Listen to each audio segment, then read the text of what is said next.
definição de volumes e classificação dos conjuntos encontrados no processo de modelagem. O objetivo desta aula é determinar a capacidade de armazenamento que será necessária para se implantar um modelo em ordem de grandeza e determinar que tipo de tratamento físico eu devo dar a esses conjuntos. Em primeiro lugar, estamos colocando aqui um modelinho usando a notação do pata de corvo, né? Então a minha pergunta é o seguinte: eu tenho recursos físicos para construir esse modelo? Como é que eu devo dar o tratamento a cada um desses conjuntos? Então, verificando o modelo, nós temos especialidade, médico, que tem dois subconjuntos, contratado e prestador, uma associação que é feita à consulta, né? Medicamentos que são usados na consulta, o paciente apontado por UF. Esses conjuntos têm os seus elementos com os seguintes atributos: especialidade, código da especialidade e nome, sigla, UF, nome, região, população, médico, código do médico, nome, endereço, CRM, especialidade, CPF, telefone, contratado, código do médico, dia, hora, número do contrato, prestador, código do médico, localidade, preço base, data de início, consulta, código do médico, dia, hora, especialidade, paciente, paciente, nome, endereço, telefone, CPF, medicamento, código do medicamento, laboratório, nome, preço, posologia, e a associação medicamento, consulta, com código do medicamento, código do médico, código do paciente e o dia. Esses atributos eu preciso verificar se eu tenho capacidade de armazenamento para esse conjunto. Para isso nós consideramos algumas características físicas, como por exemplo a taxa de crescimento anual, né, do conjunto. Então o conjunto contratado, eu estou dizendo que o crescimento é 0. Os médicos eu estou contratando 5% ao ano. Isso é um exemplo. Eu tenho que considerar como é que a empresa está evoluindo. De modo que eu tenho uma especialidade com 20 elementos, com crescimento de 10% ao ano em 5 anos, no final de 5 anos eu terei 32 elementos dentro desse conjunto. Um médico, que eu tenho atualmente 100 elementos.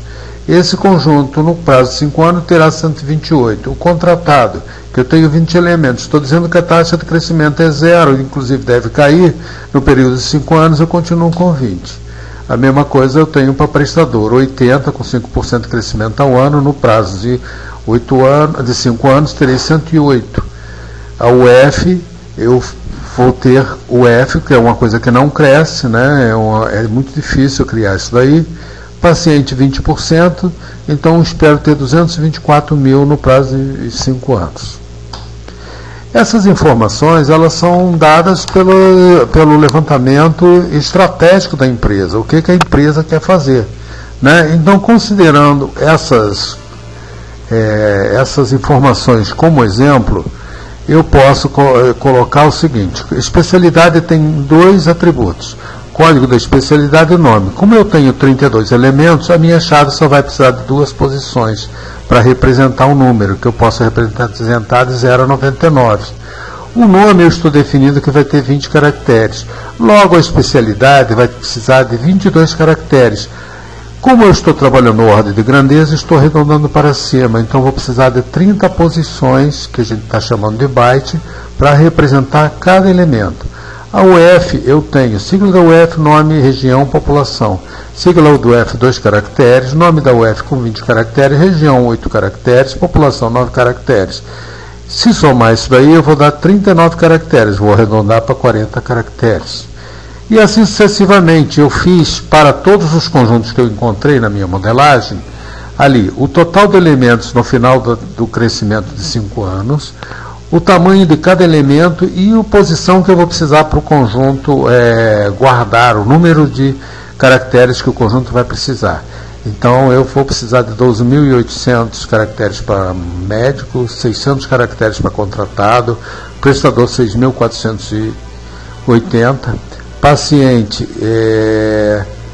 22.400.000, medicamentos 638.000, consultas 26.880.000 caracteres, medicamento e consulta, eu vou precisar de 80.622 caracteres.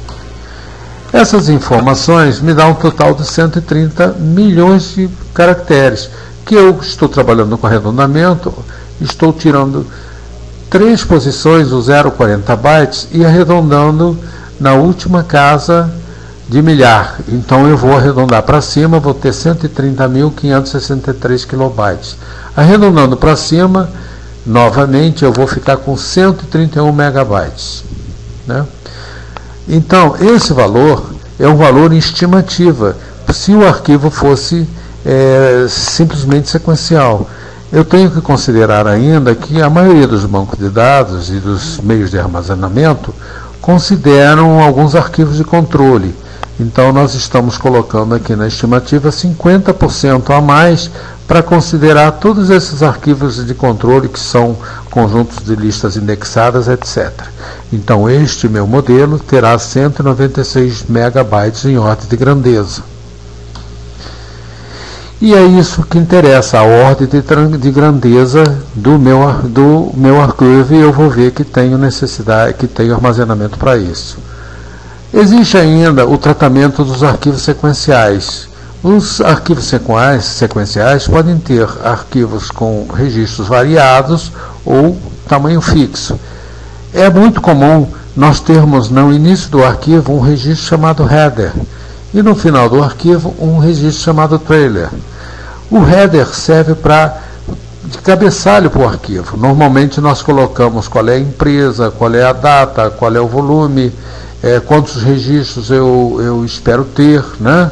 E posso ter alguns dadozinhos de controle para fazer a troca de transmissão de arquivos.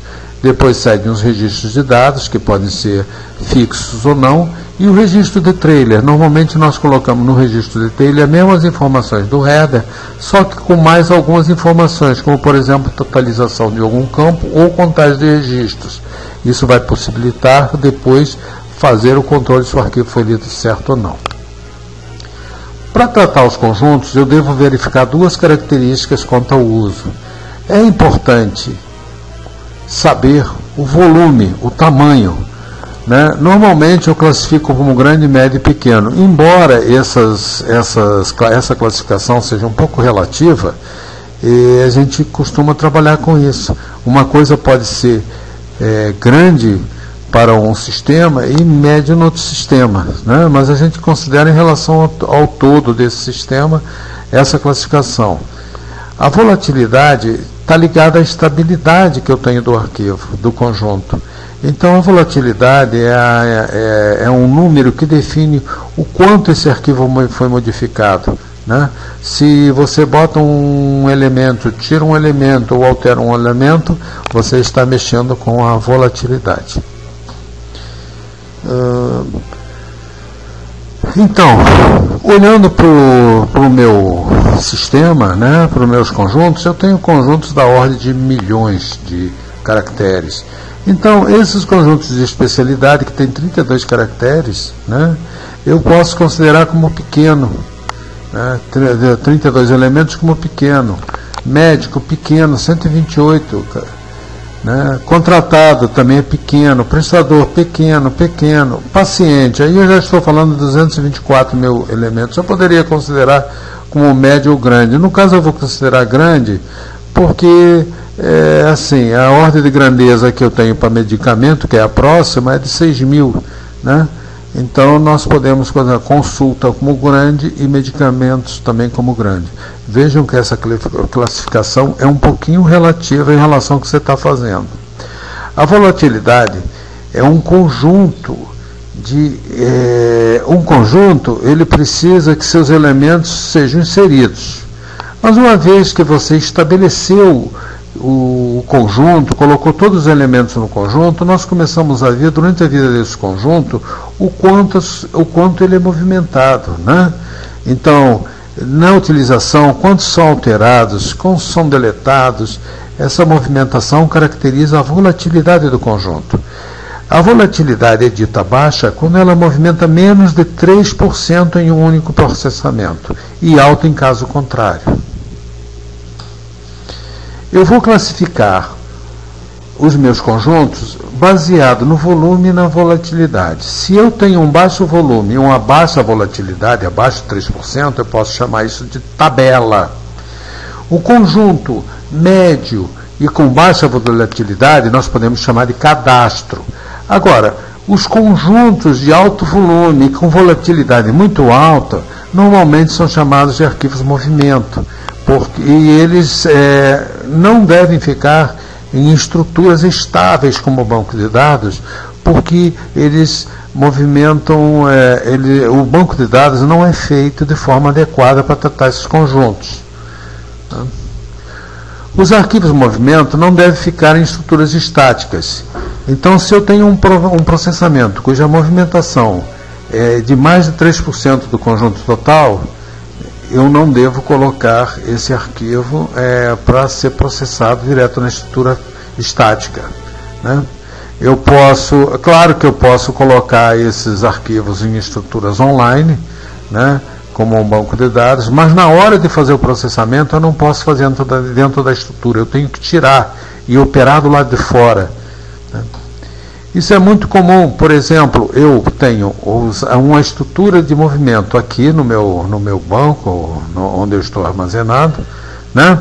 Eu extraio esses com um utilitário para fazer um arquivo, né? Tiro todo esse arquivo para fora, faço as minhas atualizações fora do banco de dados, fora da estrutura estática, crio um arquivo atualizado e retorno para o banco de dados. Observa que o que foi feito aqui foi o processamento fora do banco de dados. Se você faz o processamento diretamente do banco de dados com arquivo de movimento, você degenera a performance e muitas vezes você pode ter sistemas com muito tempo de processamento. Aliás, isso é um erro comum com as pessoas que não sabem trabalhar direito com banco de dados e não sabem classificar os arquivos.